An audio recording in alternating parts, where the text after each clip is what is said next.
Getting ready to hollow, and if I do it in the normal way, this is what we call blind turning. So I put a light behind here. Let me show you what the difference is. I can see that tool, I can see my wall thickness. So a small bright light, very helpful. Well, I cleaned up a little bit from the first part, and I'm going to do the hollowing inside. For doing that, typically, you get down inside one piece of plastic. If it's clear, that's great. Some of them are a little opaque, and it's useful to add a light. So if you look in here,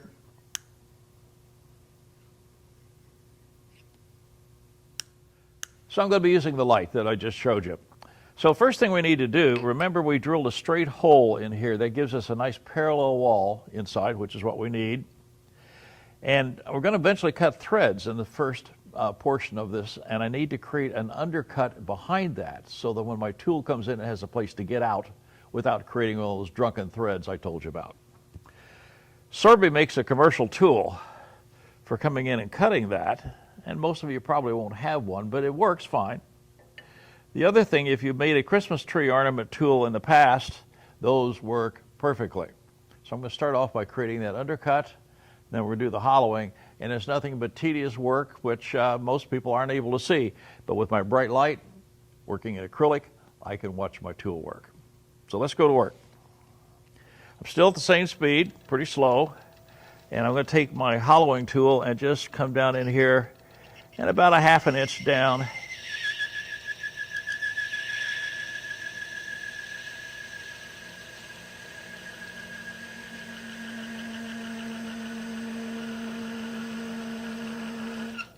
And I'm just creating a place where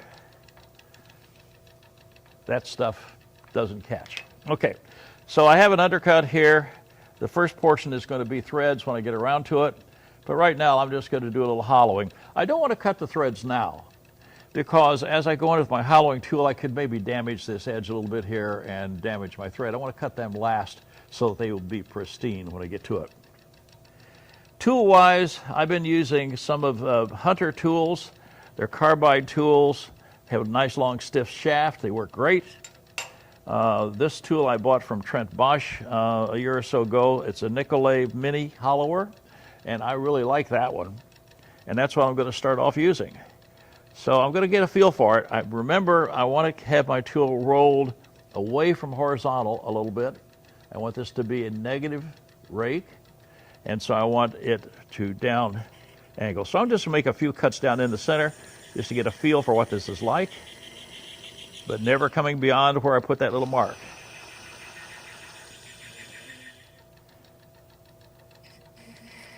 Here's my little groove. Actually, I can do a little bit of hollowing with it behind the groove, but it's not a very strong tool, so it doesn't work very good too deep.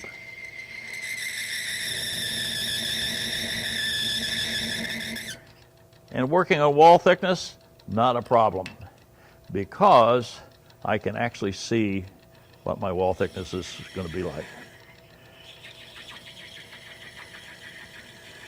So this is just going to take a lot of time. And then you have to stop and remove all the debris.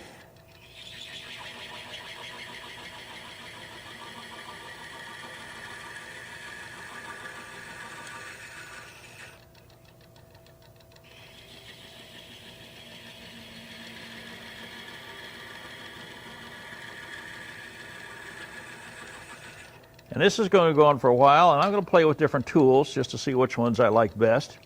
This is one of the Hunter tools.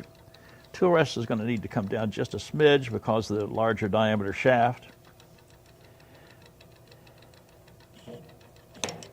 Well, that one was catching a little bit because it didn't have the angle set just quite right.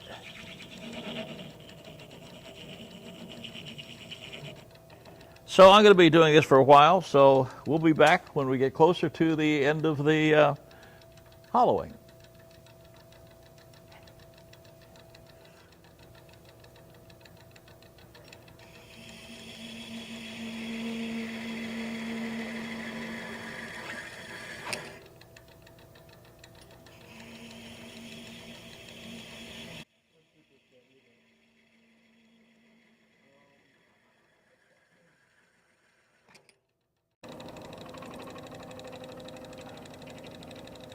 Okay, I'm doing just about as light a cut as I possibly can and pulling as lightly as possible to get these sides as parallel as possible. So we're down to about as much as I can do with a tool, and now I'm going to sand and clean up the inside.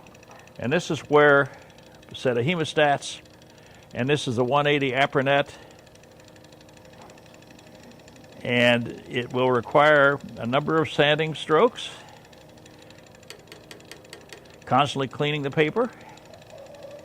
But with the 180, I can pretty much get the inside totally clean. As long as I can see these circular lines in here, I've got to keep sanding. So I'm going to keep sanding until I get all these circular marks inside gone. And that may take a little while, but it's the first step. Once these marks are pretty much gone, I can then go to the 220 Acrylic, and then with a blue shop towel and a polish, we can polish the interior. Now the marks are beginning to go down, but it'll take some time to do this too. Now you've seen people sand before, so I don't need to take you through all this, but this is the 180, and I'm going to keep it moving. And the idea is to get these marks so they're gone. And then when I get done with that, I'll go to the 220, and then through all my plastic polishes, I'll say it right in a minute, and clean that inside up. So I should make that inside as shiny as the outside. So that's my next step. But I'm not going to take you through all that sanding. I can do that on my own, but I want to show you the last step in this part right here, which is to cut the internal thread. So I'm going to go to my thread cutter, and this is the internal thread. And I'm going to make sure that I'm cutting a little above center line here. So I'm going to have to raise the tool rest a bit. Yeah, that'll about be it. So now my job is simply to cut the internal threads to finish up the inside of the box. Again, get my speed slow. And I want to be just a little bit farther away. I'm going to start my cut here.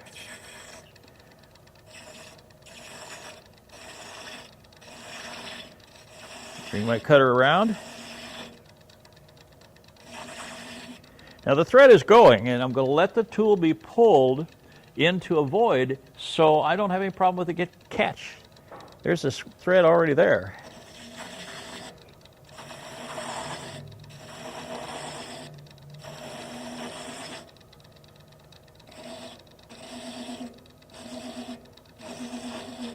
And you keep cutting until you got a good thread. The size of the hole is not that important.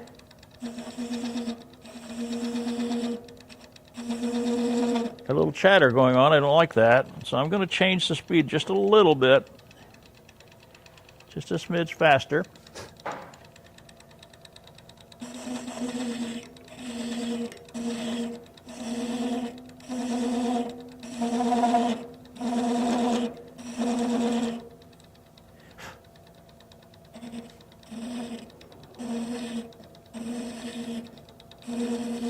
Just keep cutting until I'm happy. If the hole gets a little larger, it's okay, because I will fit the lid to this hole.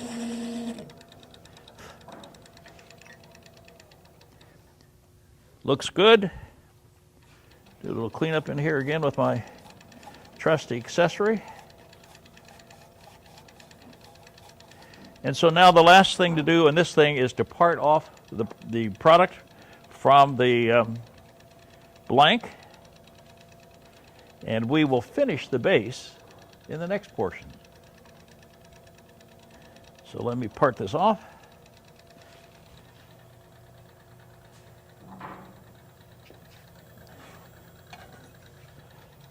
Thin parting tool. I can see where the bottom of the hole is, so the base is going to be someplace down in there.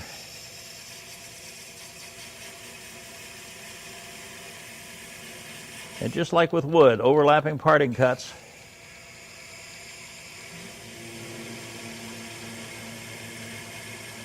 so the tool doesn't bind.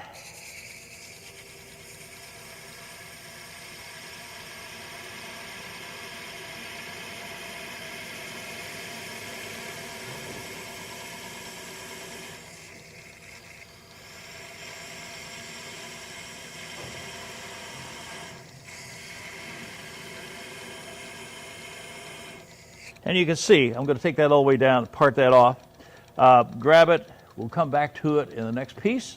But off camera, I'm going to finish cleaning up the interior and getting this all polished out for you. So I'll see you in part 3, which is where we finish the bottom of this and make the lid.